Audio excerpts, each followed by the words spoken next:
We often fool ourselves by telling ourselves that we can't do something because of something that happened in the past. This will happen in the future. To the ego, the present doesn't exist. It is always focused on keeping the past alive. Because without the past, who are you? It also wants to keep itself alive in the future, hoping that one day when this or that happens, I'm going to be okay. The word ego is often misunderstood. Most people think ego means being selfish. Even though there is some truth in that, the ego really means the identification of yourself through the mind, made by the environment, culture, innovation, and circumstances.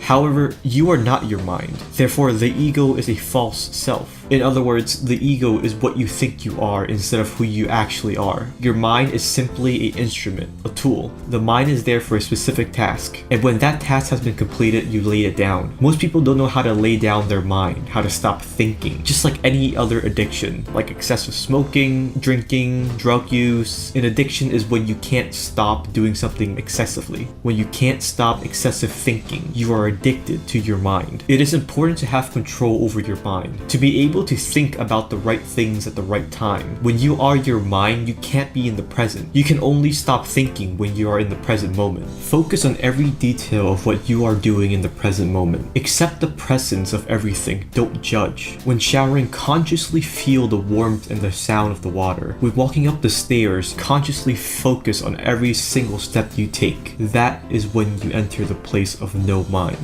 The essence of meditation is based on the same principle of being in the present moment, by consciously focusing on only the rhythm of your breathing.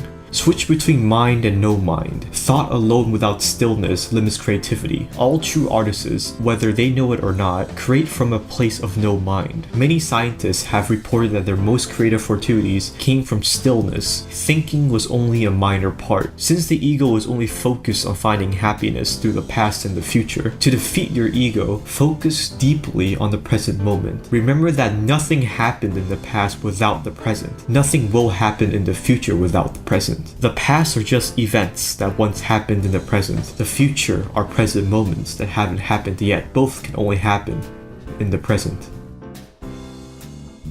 To learn more about how to access and use the power of the present moment, you should read The Power of Now by Eckhart Tolle. There will be an Amazon referral link down in the description below where you can buy the book.